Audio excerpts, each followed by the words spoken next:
கைலாஷ் மானசரோவர் யாத்திரை. இன்னைக்கு நாம பார்க்க போறது பல பேரோட கனவா இருக்கிற ஒரு அற்புதமான ஆன்மீக பயணம், கைலாஷ் மானசரோவர் யாத்திரை. உண்மையாவே சொல்லணும்னா கைலாஷ் யாத்திரை அப்படிங்கிறது ஒரு சாதாரண ட்ரிப்பு கிடையாது. இது ஒரு ஆன்மீக பயணம், மனசுக்கும் உடம்புக்கும் ஒரு பெரிய சவால்.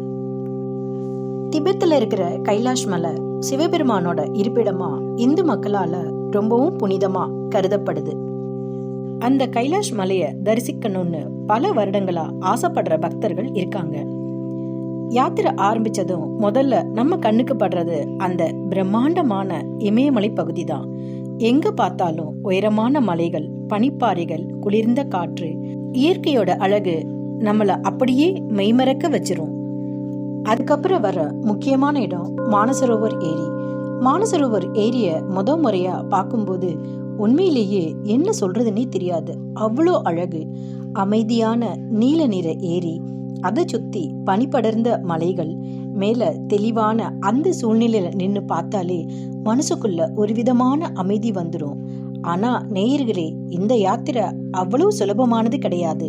அதிக உயரம், கடுமையான குளிர், குறைவான ஆக்சிஜன், நீண்ட தூர நடைப்பயணம், இப்படி நிறைய சவால்கள் இருக்கும்.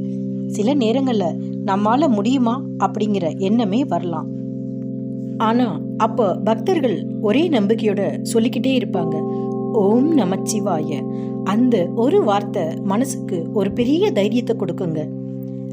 கைலாஷ் மலைய நேர்ல பாக்குற அந்த தருணம், அத அனுபவிச்சவங்க மட்டும்தான் அதோட உணர்வை முழுசா சொல்ல முடியும்.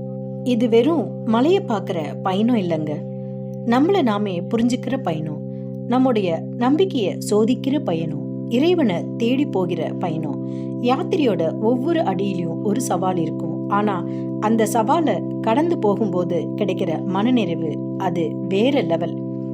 கைலாஷ் யாத்திரையிலிருந்து நமக்கு கிடைக்கிற மிகப்பெரிய பாடம் என்னன்னா, வாழ்க்கையில பாதை எவ்வளவு கஷ்டமா இருந்தாலும் நம்பிக்கைய விடாம முன்னாடி நடந்துகிட்டே இருந்தா ஒரு நாள் நம்ம இலக்க கண்டிப்பா அடையலாம். அதனாலதான் கைலாஷ் யாத்திரைங்கிறது ஒரு பயணம் மட்டும் இல்ல, அது ஒரு உணர்வு, ஒரு நம்பிக்கை, ஒரு ஆன்மீக அனுபவம். ஓம் நமச்சிவாய. ஹரஹர மகாதேவ்.